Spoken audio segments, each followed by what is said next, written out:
Hello and welcome to the Comic Book Club. I'm your host, Jamill, and with me, as always, is my lovely co-host, Amanda Comey. How you doing, Amanda? Howdy, I'm doing great. It is not early in the morning right now, so I am a happy camper. Yeah, nah, I just came back from looking at rockets all day, so. That is super, super cool. Yeah, it was. I think I want to go to space camp. I think I might be a little old, but I think I want to go to space camp.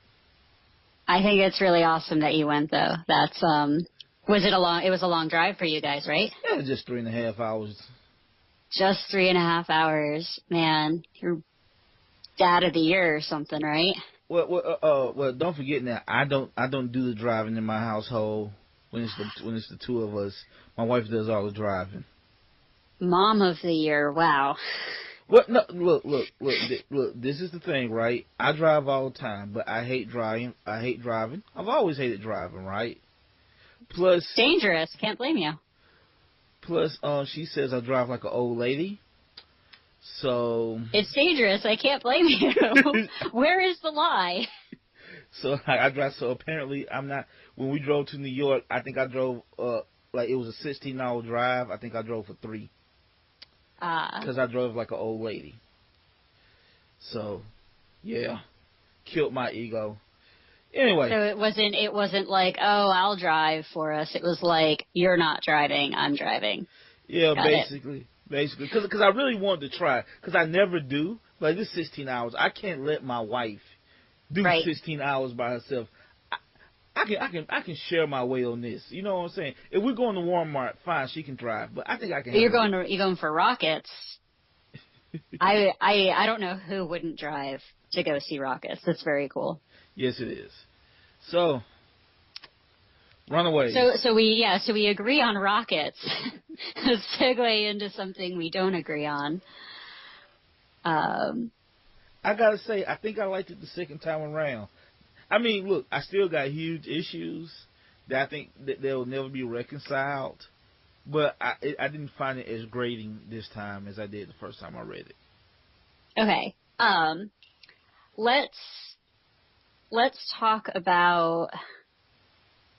I bet the things that we like are similar, so maybe we can start with that. What is something that you liked about this series? I mean, I guess first of all, maybe a little bit of context. Well, context on why on my relationship. Well, no, just Runaways is a comic published by Marvel. I'm sorry. Written by you know what? Thank you, Amanda. Look, Amanda, I'm so sorry because that's usually what I do, and I am completely off my game right now. Rockets, man, we got rocket brains. Runaways is a Marvel comic published in 2003, written by Brian K. Vaughn and drawn by Adrian Alphona. Adrian Alphona. And I believe Takeshi Miyazawa also drew several issues.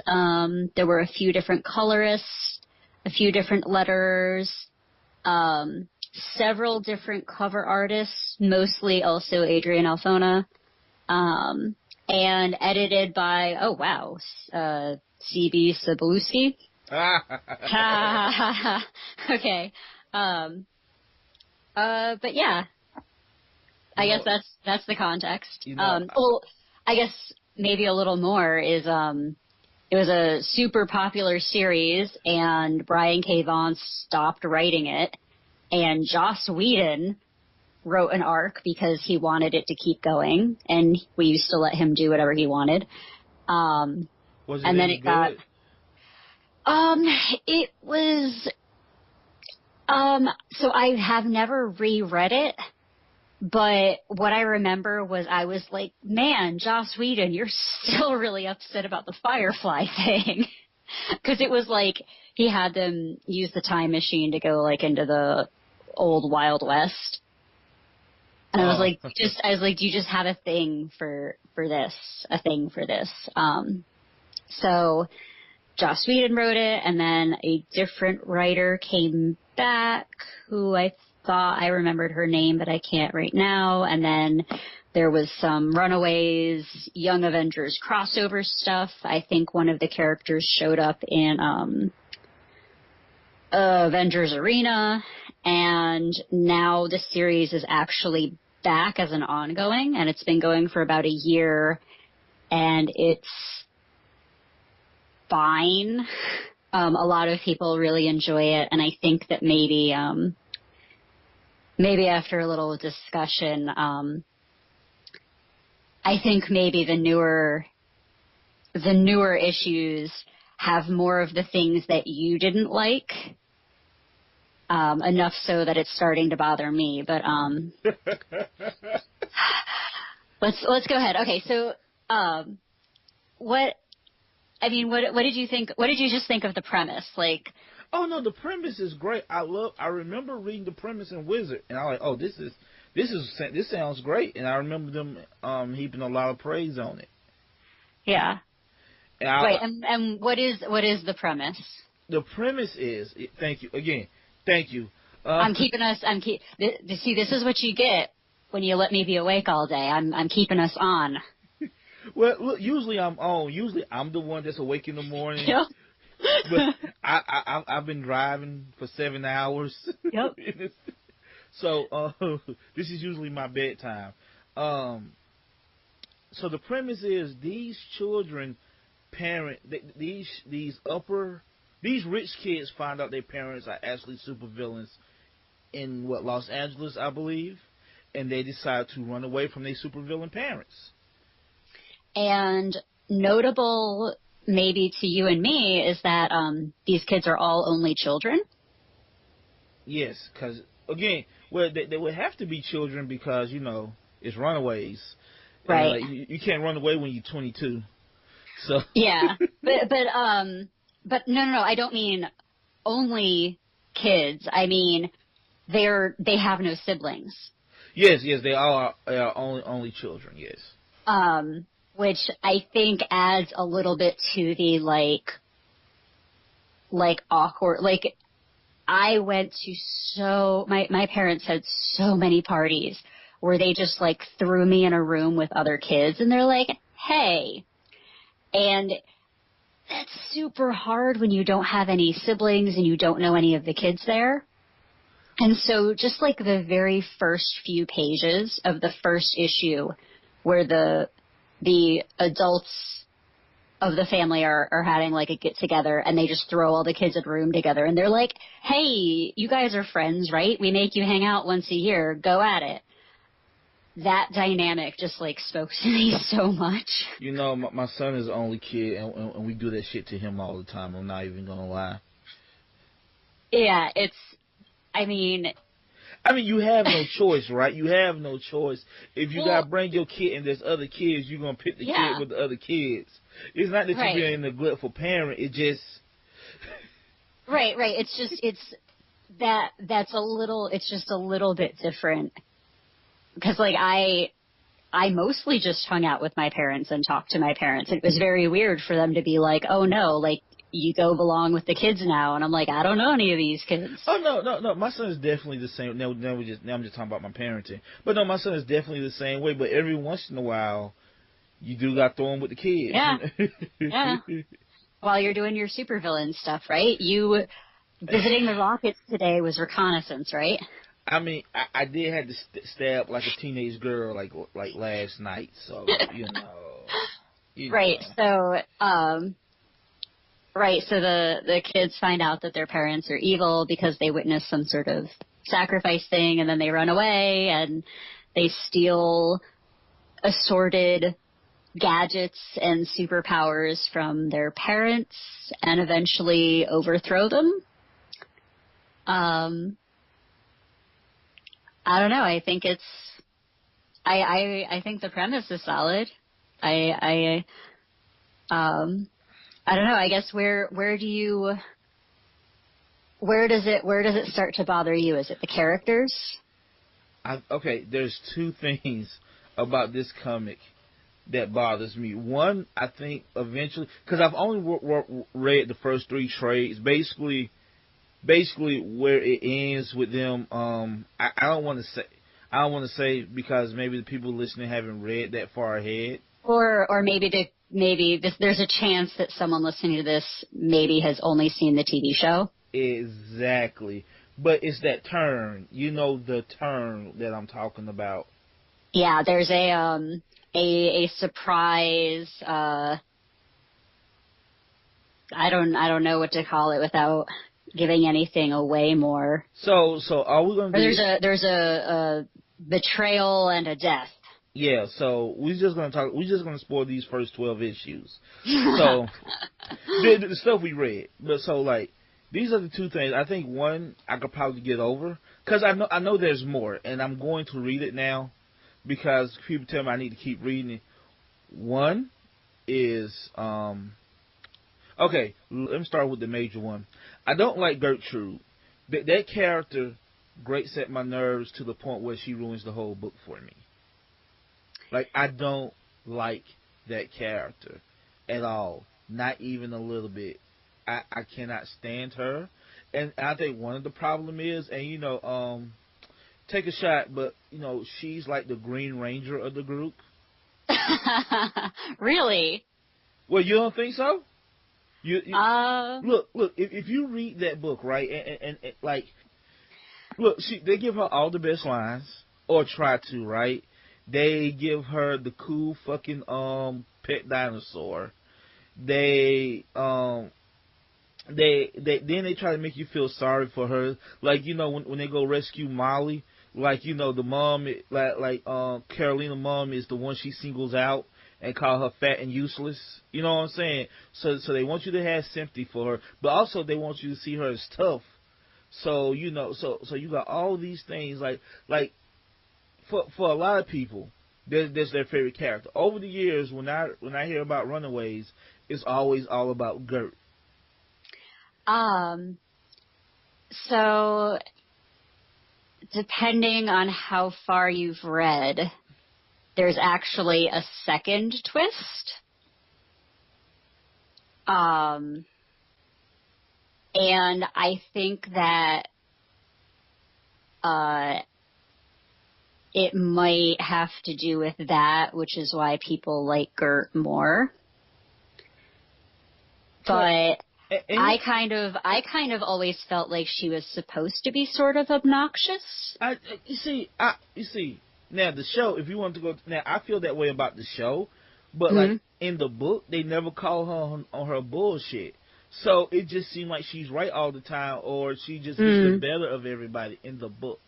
Then there's this thing, and I hate to say this, but like when I read this earlier, when I read this at the beginning of the year before I read it again, and if this was subconscious, now it's bringing up to me, is like she reeks of white feminism.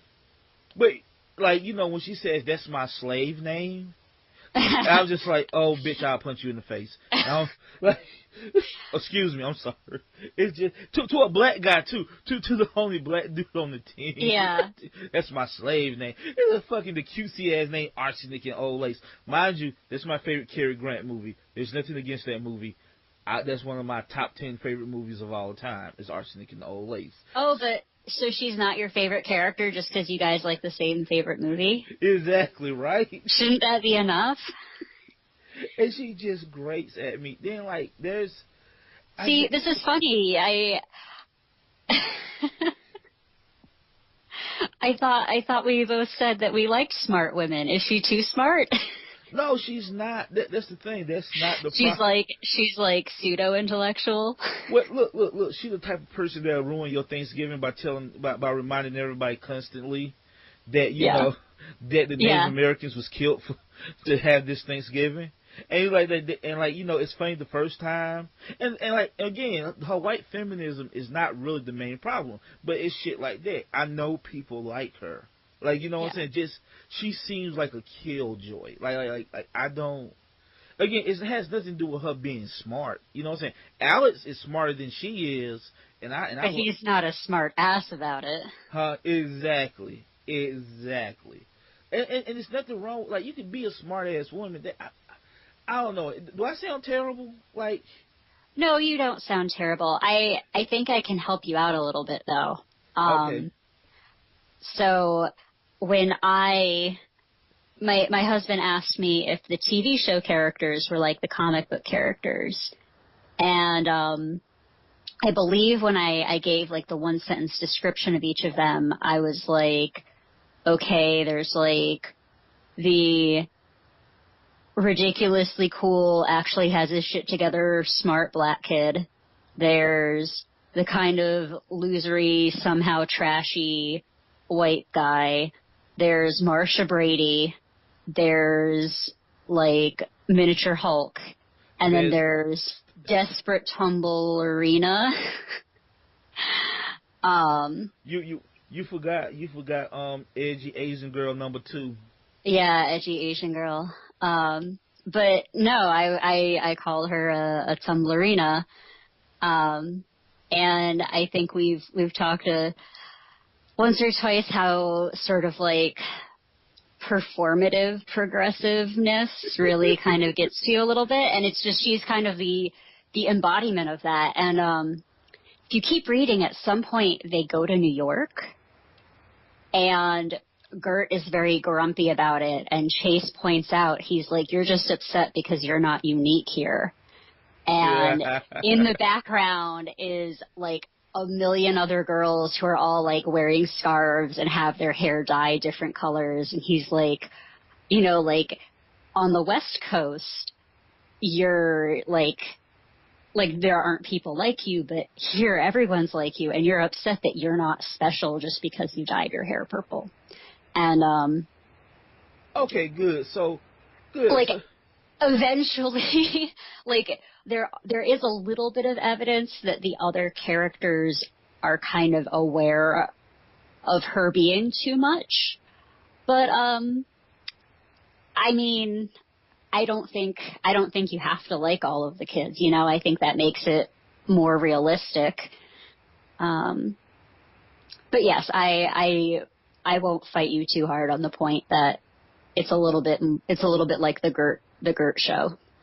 But again, that's why we're not going to delve too heavy into the show. But that's why I like the show so much, because in the first episode, everybody just like, you so full of shit. Like, you're not wrong. You're just full of shit. Like, you know what I'm saying? It's just like, when he was like, don't be a pussy, and she was like, that's, what's I resent your use of that word to indicate weakness. But she was scared out of her mind at the same time. So yeah. Or the fact that she's like completely like gawking at Chase like overtly. Like, okay, yeah. So they made her more human, in my opinion, in the show. I mean, she's still a little annoying, but I think I like Gert a little bit better in the show because, again, she's a lot more outwardly flawed than she is in the comic at first. You know what I'm saying? So that's my one problem with it. Then my main problem is, and this actually ties into her too, is I feel like the book is emotionally dishonest in a real way. I don't believe. Look, I read this book at 34 years old and as a parent now, right? If I read this book at 18, I might feel different. But I don't believe those children would have turned against their parents so quickly. That bothers me even now. How quickly they turned on their parents. I don't believe. Of course, you gotta have them leave because that's the premise, and that's fine, right? But like, they left the same night, and I don't believe that would happen because most of their parents are okay, well, except for Chase's parents, right? But like, most of their parents are perfectly normal, are perfectly fine, and like we live in an age where we know where like Carmela Cosby sticking by Bill despite Bill raping like 800 women. You know what I'm saying? Like the fact that there's no cognitive dissonance, and the fact that there's no coming to grips with it. You know what I'm saying? It's just like, fuck it, our parents are evil, fuck them, we gotta go now. I don't think that's true, and like I don't feel like that's real. I just don't. Not necessarily it has to be realistic, but I just don't feel like that's honest. and again, this ties back into Gert, because Gert parents all of them seem like the nicest, because her parents seem perfectly fine. And say, oh, and she was the main one, like, oh, fuck our parents, they always been lied to us, Easter Bunny, Santa Claus. I was like, look, I want to say something, and this might be offensive. This might be a white thing that I just don't get. I was just about to say it's totally a white thing. I was gonna say, like, you've listened to punk rock before, right? Of course. Okay, that is the closest affluent white kids can get to the blues, right? Is just like whiny shouting. There is a very like real human drive to like kind of rebel against something, and if everything in your life is fine, you will do it for no reason. And here's my thing, right? So these kids are totally punk rock. Just whiny shouting. And you don't even mean that in a good way. But like, here's the thing, yes. Right? Look, we all rebel against our parents, right? Like that's not the problem, right? You know, drinking, sneaking out, premarital sex, and we all do that, right? But like, at the same time, I've always respected the institute of parenthood, because I know how hard it is. Even as a kid, I knew how hard it is. And I feel like these kids, even though their parents are like murdering psychos, are fucking ungrateful. And I'm actively rooting for the parents, and that's bad. It makes, because like again, the show does it better because it takes them months to leave. Yeah. You know what I'm saying? Like. Well, it sounds like they were just kind of in a rush to get them to the Runaways stage and kind of skipped what could have been a more interesting story. Look, you know what? You all you had to do is pay lip service. You could have asked, like, you could have said 1 week later, then they left, and like and like had like a panel of peace of some of their parents being assholes. But as it stands, I was like, the parents ain't that bad. And look, all I'm saying is, if I see my parents murder a teenage girl, I might help them bury the body. That's all I'm saying. Like again, that sounds. So you would have been I don't want to spoil it, but I mean, yes. You know, one of the kids maybe didn't turn on their parents. Well, yeah. I mean, but that's the thing. I wouldn't have went through the whole rules though. But like, I just would have been like, yeah, because like everybody, again, except for Chase. Yeah. Everybody parents seem perfectly nice, and that's another thing. As a parent, right? I'm gonna be real with you. I understand their motivations. Mm-hmm. Like I understand. Like, look, it ain't like they like killing these teenage girls or people. Yeah. But their children's lives are at stake. You do terrible things for your children. Ask your parents sometimes. Ask them the shit they probably don't did for you or are willing to do for you. You know? So it struck me as truthful as a parent that yeah, this is terrible, and they kind of monsters for it and they lose their soul, but it's for their kids. It's legitimately for their kids because they love their kids. And again, the show makes them a lot more sympathetic than they are in the Yeah, no, the show definitely looked at what was available and said, hey, it would be really, really more interesting to look at the beginning of the story. Like, that dynamic is much cooler than just, like, we've seen kids with superpowers doing stuff before. It's a rare time where, like, and it's usually not like this, where, like, the show add more context than the book. Yeah. Like that rarely happens, but I feel like the show does a really good job of like showing, like, it's not black and white, right? It's not black and white as it is in the comic book. But yeah, and like I just feel like in the comic it's maybe a little too black and white because they was ready to call their parents psychos, just ready for it. You know what I'm saying? And it bothers me. I don't know why, but maybe because I'm older now, and maybe I should have read it when I was 18 as opposed to now. But like, it just bothers me. So, this is interesting because this maybe turns one of my things that I would have said was a strength into a strength and a weakness. I was going to say one of the things that I really liked about this initial Runaways arc was that it's very easy to enter. I read these very early when I started reading comics. So I didn't have like a lot of Marvel continuity. I didn't have a lot of experience, and they were very easy to just start reading. And I kind of liked that these kids lived in the Marvel universe. Like they have, I think Alex is wearing a Captain America t-shirt at some point, and they've heard of all the superheroes. Like Molly's like, oh, you know, I want to marry Wolverine when I grow up. Why does that man get all the women? I don't understand. He's ugly and hairy and like 5'1". Right, but it was just cool because it was like I'd only read a few comic books, and I was like, oh yeah, I watched the X-Men cartoons. I saw the X-Men movie. Haha, like so have these kids. So it was very easy to get into. And I read an interview. It might be in the back of the volume I've got.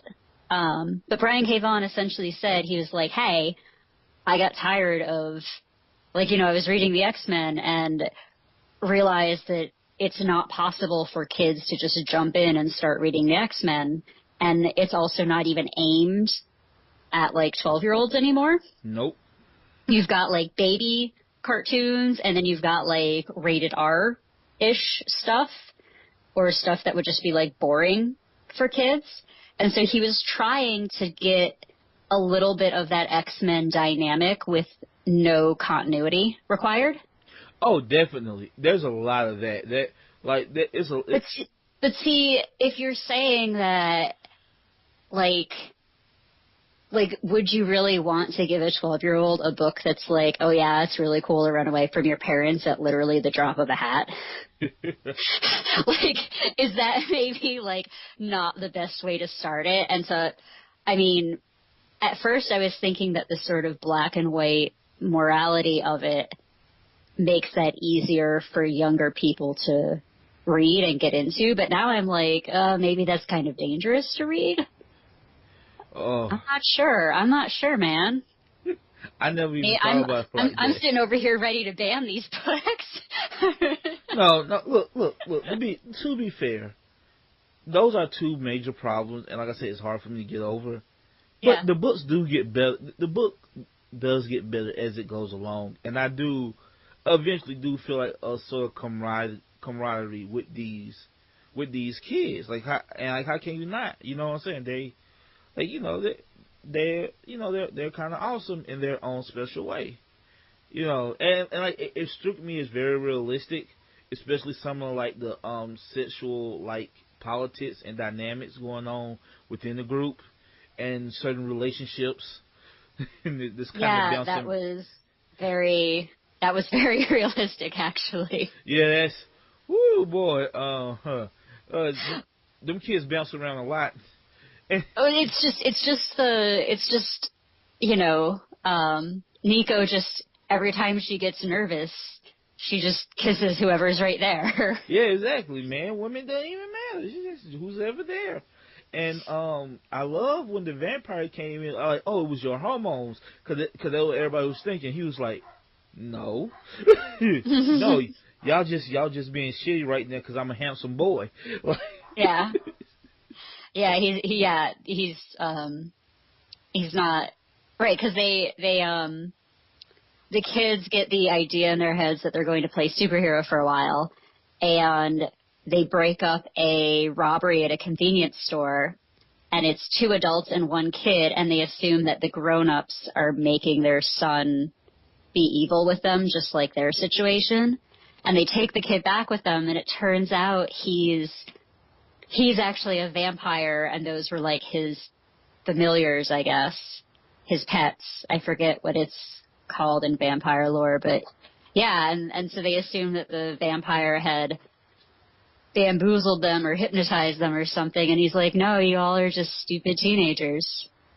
Like he had two of the girls that stupid. He had Alice acting stupid, spying on him, which is something I totally would have did.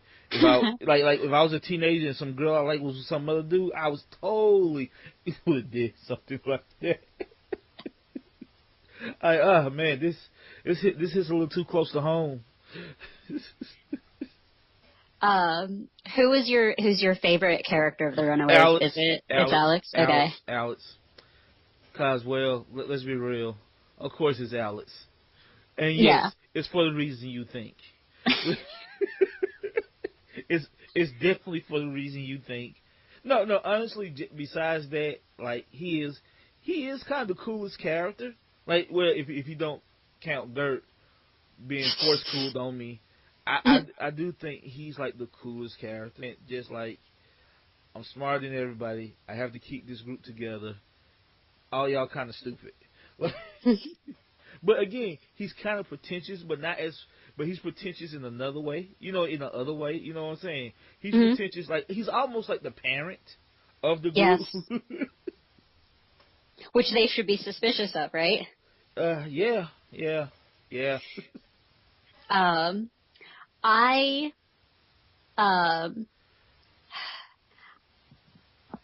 don't know. It's hard for me.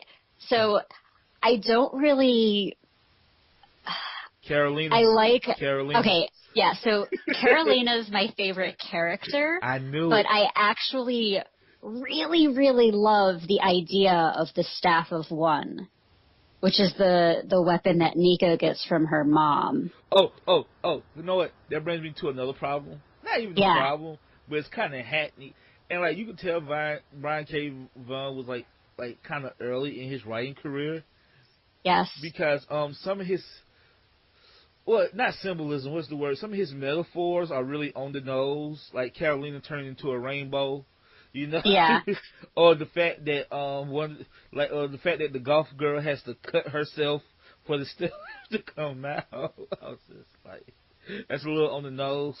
Go ahead. I'm sorry. Oh no.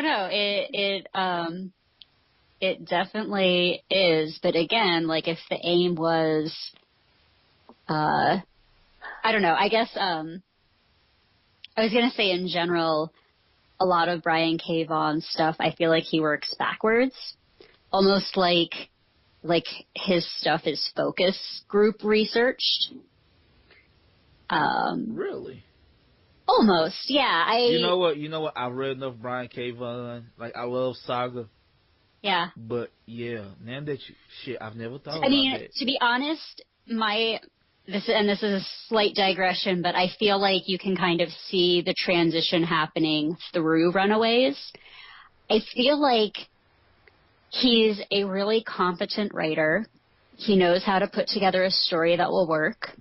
He knows how to push people's buttons. I feel like with Saga, he's just gotten to the point where he's like, how terrible can I make this writing and still have people go like wild and crazy over it?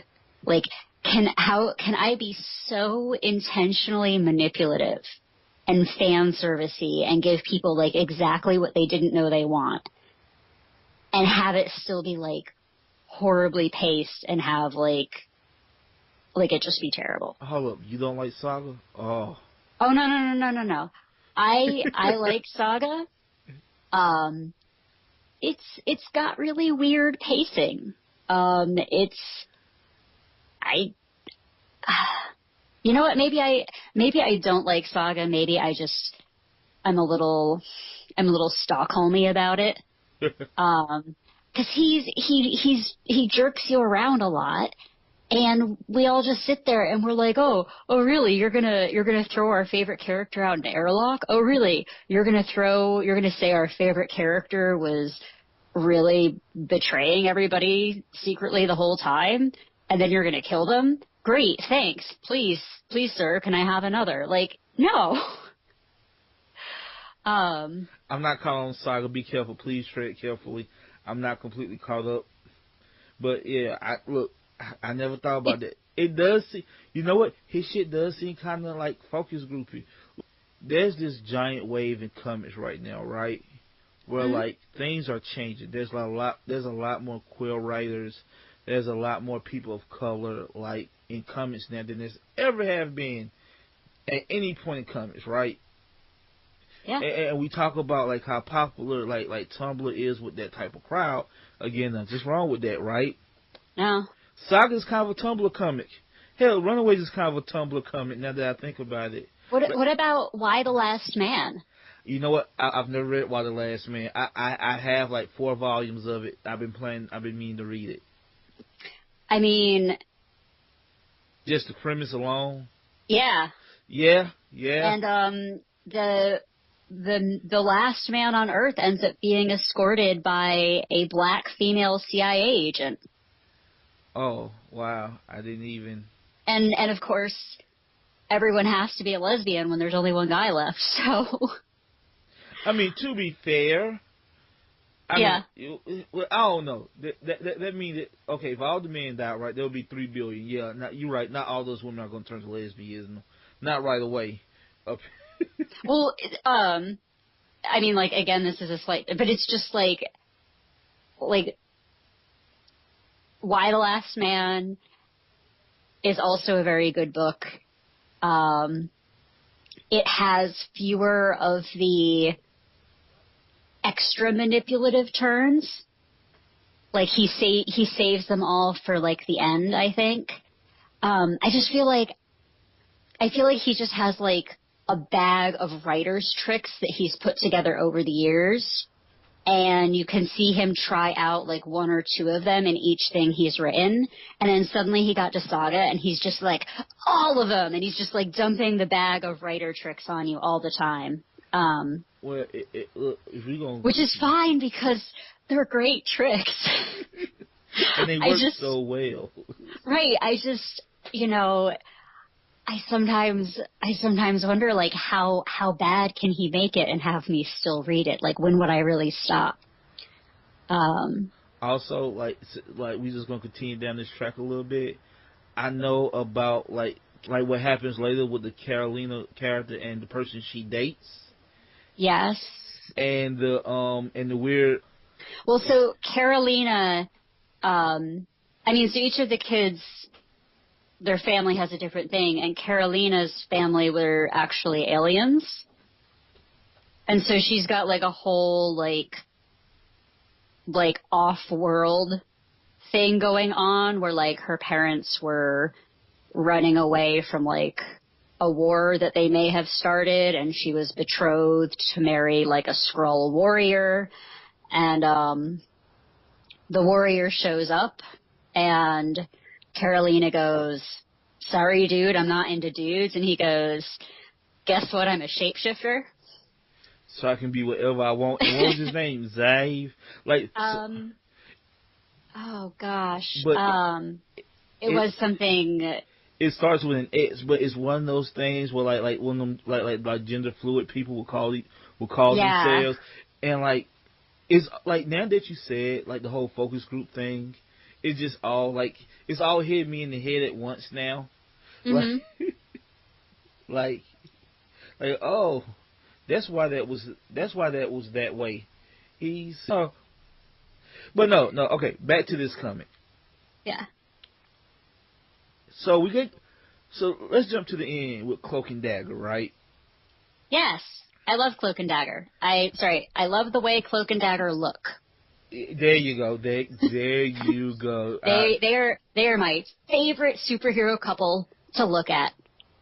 I don't think anyone has ever written them the way they deserve. They don't even do it here because like the Cloak and Dagger. What little I've known Cloak and Dagger and Red, they are super serious, right? They make them kind of goofy in this a little bit. They make them look a little goofy. Yeah. But Cloak does have a good line when Chase asks, "So what are we supposed to do? We can't punch each other." And Cloak was like, "Well, the only thing that our kind fears, the dialogue." Yes. Yes. There was especially a bit of meta humor with the with Cloak and Dagger showing up, and yeah. My first thought was like, shit, they still canonically teenagers? Like, I thought they... That's true. I don't know. I kind of thought they were supposed to be like 20-year-olds, but like about Kitty Pryde age, because them and Kitty was about the same age at one point in the 80s. So I don't know where the change came at, but why Kitty get to be like 25 and they still like 18, 19 years old. But you know something, we talk about this, right? Could you imagine if Twitter was existed back then when they premiered Cloak and Dagger, like this interracial couple? Oh yeah. Especially, I don't know, I could imagine, like, because they're Cloak and Dagger are so, like, I hate to say this, but problematic. Like it's like a black guy who, like, sucks the light out of a white woman. And they have, like, this ridiculously horrible, codependent, like, unhealthy, like, obsessive relationship. I'm just like, this is so weird, but I want every artist to be able to do the super amazing black and white aesthetic variant cover. Like, I just want a volume full of variant covers. You know what, Amanda? This is why I love you. I've never thought about Cloak and Dagger like that. Fuck. Oh my God. It's worse than making the black guy be the Black Ranger. Yes, it is. It's like, let's have the black guy be literally a soul-sucking demon. And have the white girl be pure white light, because all blonde white women are pure and white. So she has to be pure and white. Right, like, what the hell? I just like, look, again, it goes to show you, right? It goes to show you, depending on your age, you don't see this shit. I knew Cloak and Dagger from a kid, so that never crossed my mind. Just like the same thing with the Black Ranger and the Yellow Ranger, that shit never crossed my mind when you're a kid. Yeah. But now that I'm older, I probably would be upset if they made them.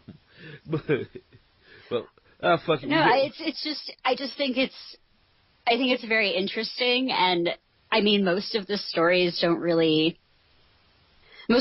just suck, so it doesn't really matter, but it's one of those things where if you describe it in like 2 or 3 sentences, it's really difficult to make it sound okay. Look, this is my thing though, right? There's a Runaways TV show, right? Yes. And there's a Cloak and Dagger TV show. Yes. All I'm saying is, come on, can we get it? Can we get a crossover like it was in the comic? That's all I'm asking for. Just an episode, just one episode. Well, there's going to be a second season of Runaways, right? I think there's going to be a second season of Cloak and Dagger, which I haven't watched. I haven't either, but so I hadn't even thought about watching the Runaways TV show until you mentioned it, and it's really way better than I had hoped for. I'm enjoying it more than I enjoyed the comics. So really? I'm definitely... Really? Are you sure? Like, I'm not rubbing off on you, am I? You sure about that? Are you okay? No, because the comics, I like them for being really readable, like, entry-level Marvel comics. Right. And as they've gone on and on and on and on and on, they no longer are that. Okay. Like I picked up the ongoing run right now, and like, anyone who was dead is back, and I'm like, oh, it's a comic book, of course. And there's like continuity I'm missing now, and there's stuff, and it's like, it's just missing kind of the simplicity of like the first volume that I think made it work. Well, you know, we've talked about this before, and I think as we go on with this show, this would be a running thing of like, shit has perfect endings, leave it alone. But since it's comics, you can't. Yeah. Yes, exactly. So the TV show looked at the comic books and said, hey, no, you know what? Like, the types of parents who make an oath with demons to protect their children are interesting.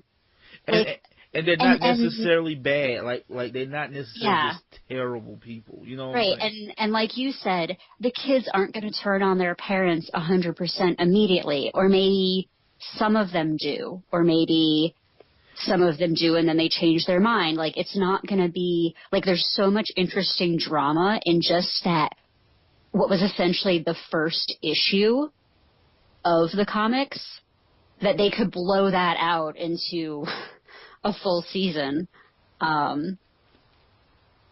So I really love that they were able to pinpoint that, like, there's so much more drama in what happened in between, like, 3 panels of the comic. And I didn't even know that I wanted it, and I didn't even know that my brain kind of jumped over it. And that just goes into what you were pointing out of, like, oh, you felt like it wasn't emotionally true. Wasn't really resonating. Yeah, it wasn't. But yeah, I was like, you have to watch this. You have, like, oh my god, this is so much better. I have to say, there's one other element of the TV show that really got me hooked, which was the added mystery of what the fuck was going on in the 2001 bedroom. In, like, the Space Odyssey nightmare bedroom of horror. Oh, yeah, that's, I was just like, this was not in any of the comics. I have no idea what's going on. This is creepy as hell. And I don't think most of the people who are watching this are, like, Space Odyssey fans. Nope. I'm like, what is this shit? I'm going to have nightmares now. I thought I was the only one to catch that. I was like, well, this is... I'm gonna wake up with a monolith watching me sleep. Fuck. Look. If you think about it, if you want to take that metaphor even farther, he does, like, get in a box with pure light and comes out not necessarily a star child, but a being of pure light, just like 2000. Yeah. No, like, seriously, Carolina's the star baby. Like, this is galaxy brain. So the added mystery of, like, what is this extra sci-fi element that, I mean, I still have 2 episodes to watch, so I'm like, I'm still not entirely certain I understand what's going on. Oh, you won't, don't worry. Oh, great. No, that's great, because as soon as they explain everything, it's never as good. But, yeah, so they added an extra mystery that is very, for me anyways, really worked. You know, my favorite part was just made it extra creepy when he was, like, warring me and she got butt naked and she just lays butt naked next to this rotting flesh of a man. I was like, they know what they doing. They knew that was gonna creep people out. Mm-hmm. Yep. No, they definitely have gone for. Yeah. This show also, it being on Hulu, is good because I don't think this could have been on any network. Oh no! It's kind of adult. I mean, look, once old girl handed her husband her panties, I was like, oh, are we this type of show? I didn't know we were this type of show. They're that type of show when the adults are in the room. Apparently, then like when he goes have sex with the with what's her name, Janet Stein, he takes her panties. I'm like, man, I wasn't not expecting this at all from this show. Yeah, it's a far cry from the all ages entry level Marvel comic that it started with, but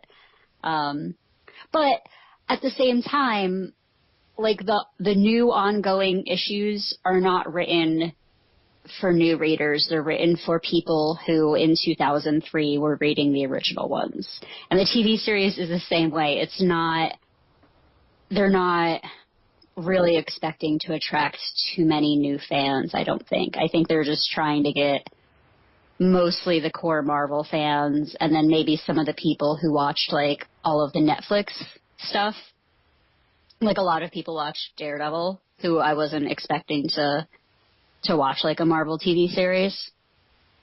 Oh, you know what? I also love the fact that they took a set of parents away in the TV show and just made Molly Gert's adopted sister, which makes a lot of sense because that's kind of how it is in the comic. Fuck it, just make them sisters. And they also killed off a kid off screen before the series started. They did kill off a kid off screen. And like, peep this now. We don't know how Molly got her powers. I wanted to just stall into this whole Marvel Fox deal go through. Yeah. Cause it's true. They haven't said yet. That's very interesting. Because, in the comics, she's a mutant. Yes, in the comics, she's a mutant, and she wants to marry Wolverine, and she want her name Captain America comes and offers to get her a spot at Xavier's school, and she's like, no, they're lame. You know what I'm saying? She had her character growth, right? She wanted to be an X-Man, and then she wanted to be with her friends. So yep. I like that. Also, I like that. I hate that in the comic they what was it, Gert, that knocked down her name of Power Princess, which I think was an awesome name. I don't understand what was wrong with Bruiser. Is a way terrible name. Power Princess was way better of a name. I don't give a damn about how sexist it is or whatever. Screw that. Power Princess is an awesome ass name. If a woman can be Wonder, a princess can have power. Goddammit. Actually, to be fair, all their names were terrible. Yep. Every single their code names are terrible. That was kind of the point. Lucy in the Sky, really? Number one, I don't believe for a second them 18-year-old kids knew shit about the Beatles. Her parents were supposed to be like crunchy, like hippie folk.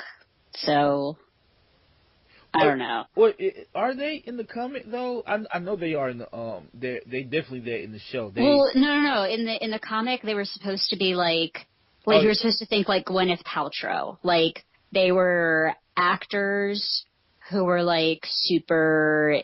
Like, they were vegetarian, and they were, like, pacifists, and that was their, like, public persona.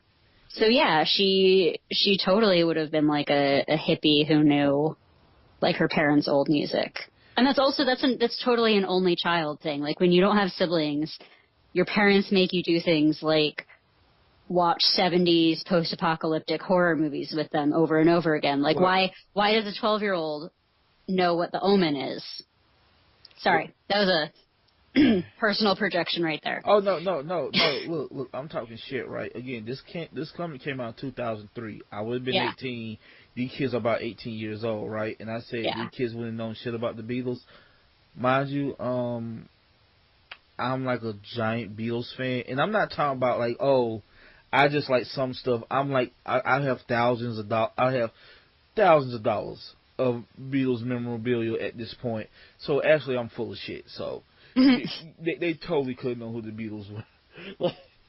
Yeah, I see the taste in older music and older movies and stuff being sort of authentic to them being only children who would have picked up more of their parents' taste. I definitely saw a lot of older movies and stuff because of my parents. Again, Arsenic and Always is one of my favorite movies. You know what? You know what really made it authentic? You know what really would have made it authentic? Because every kid who likes old stuff has said this. I was born at the wrong time. I wish I was born at this time. No, that's definitely, you're right. I can't believe we're missing that on our buzzword bingo board. I just born. You know what though? I said that right. I was born a decade too late. Yeah. Look. I say that right, but I'm black, so there's only so far I can go back. No. So, I can go back to about 1973. That's about safe for black people, right? About 73, I think. Is like anything like before that, and not so much. Like, cause I hear white people say that all the time. By the way, like, I could go back and see this time. I'm like, not me. Nope. I'm good. I'm straight. I don't need to go see the Renaissance. I don't need to go see pioneering times. I know what that would have meant for me. I'm sorry, that was a tangent. My bad. No, I think it's relevant to the characterization of the kids in this book. Well, again, Gert with her slave name comment, just I could have threw my phone the first time I read that. By the way, I just. That was. I wonder, was it intentional? Now I wonder, was it intentional that she said it and she said it to Alice? Like, I wonder, is that intentional? I might be giving a bit of credit, but I read it and I was like, and I think it's supposed to be one of those like, you know how The Office is all like awkward, cringe, like, no, please stop, like, I'm embarrassed for you watching this. Yeah, that's why I can't watch it often, because, like, right, shit like that make me want to leave the room. Like, Curb Your Enthusiasm is the same way. Yeah, I feel like there are aspects of Runaways that are like that, where I'm just like, oh God, I remember being a stupid teenager. Oh my God, I still say stupid shit all the time. Please stop. Please don't make me watch this happen. But again, it's not played as awkward. Like, no one doesn't comment on it. So I like, was it on purpose? Or, like, wasn't it? Because again, if it was on purpose, I feel like it would have been commented upon in a way. It would have been like a look, or somebody would have grown. But it doesn't. It just goes to the next dialogue thing about them all having, like, code names. So, like, again, like you say, maybe it's intentional, but no one ever comments. Yeah. And a comment like that shouldn't really be left ambiguous. Like, if you meant for it to be cringy, he's a good enough writer, he could have made us cringe. Exactly. And definitely Alex would have checked her. Like that. So yeah, I think we've talked about everything that we I think this is a good place. So I guess as a closing thing, just like, would you recommend this book to anybody? Yes, I would. Despite my personal issues with it, I would still say it's a pretty good read, and especially since it goes on long. Because, look, put it this way, we read the first 2 volumes. I think the third volume, where the turn happens, is, like, really good. I do think that, like, I know we're not talking about that volume, but I think by the third volume, the book hits its stride. And, like, I was way more engaged at that point. Yeah. So I think, again, these problems that I have, that, like, I'm not for sure other people would have. So yeah, I would, because like I said, I knew the book does get progressively better as it goes. Who would you recommend it? Like, just anybody, or like teenagers, or people you hate, or definitely teenagers. Definitely, I think this is a must read for teenagers. I think this is a perfect book to read at that age, at that angsty age where you listen to rap metal in your room. Oh, I'm sorry. Now I'm just going to my listen to Limp Bizkit and Korn and Stain. listening then like listening to Nirvana, talking about, man, I wish I could have such and such. I wish I could have met Kurt Cobain, all in your room and shit, being depressed for no reason. Yeah, definitely teenagers. Definitely. Yep. I'm making me bring up old memories, Amanda. Definitely teenagers. I mean, look, if you enjoy this type of stuff, if you enjoy books like Harry Potter, I think you should read this. I really think. I think it's a good book. I think it's an okay book that gets better as it goes along. It's an okay book that becomes a good book. So I give it a soft recommend. I definitely recommend it to teenagers, and I might recommend it to some adults. I'll definitely recommend the show to every damn body. How about that? Yeah. So yeah. So Amanda, I think that wraps up our Runaways talk. The floor is yours. What are we reading this week? Oh, well, a couple of weeks from now. Right. So we encouraged literally anyone who ever listens to this to reach out to us. Hold on, before you get to it, where can everybody reach us? So we are on Twitter as Comic Book Club 52. You can email us at comicbookclub52@gmail.com. And you've got us on Facebook, right? Yes, I do. We are The Comic Book Club. Yes, we are. We also on YouTube. But what? yeah, we're on YouTube. But our first episode is not up there because I use copyrighted music and they didn't like that. So from now on, I'm gonna have to like I probably have copyrighted music for this episode also. So I'm gonna have to like do like a separate upload from now on for YouTube. But yes, we are on YouTube every episode but the first. Sounds good. Yep. Sounds great, because get it, you listen to it, sounds good. Hey, it's a pun. Sort of. Why do I do this show with you? It's getting late. So we encourage anyone who is listening to us or aware of us through those channels to reach out. And one of my friends, Paul, who's at 7heads10crowns on Twitter, he gave us a few different things to consider, and from his list, I think we were going to read another Brian K. Vaughn book. We were going to read Ex Machina. Yep. Right now on what is it, on Comixology? I think it's $12.99 for the first 12 issues, book 1. Okay. So I think that's the version we'll be reading, like the first 12 issues. We usually try to do 6, but these trade seems like we're doing stuff so old that now they're starting to collect it in 12 issues as opposed to 6 because it's been long enough. Yeah. I mean, we also sometimes it's hard to judge a comic based on a single issue, and that's why we wanted to do full story arcs anyways, and it's not fair to break it off in the middle of an arc, yeah? Exactly. So yeah, so the first 12 issues of Ex Machina, which you can get on Comixology for like $12.99 right now.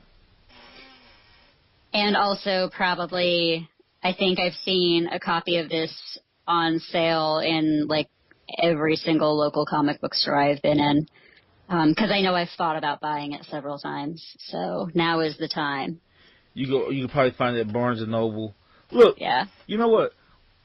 Find the damn book, okay? We're not here to tell you where to buy it at. Just find the damn book, read it. Mia's here in 2 weeks on the maybe I should look this up, on the 7th of October. Yes. Yes. That is the day it will be.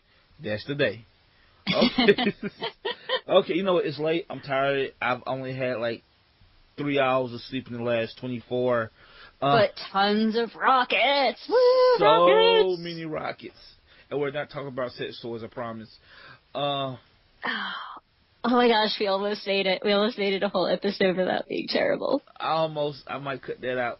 I'm not though. Nope. Sure isn't. But I am Jamill Payne. I'm Amanda Comey. And we are out. Woo.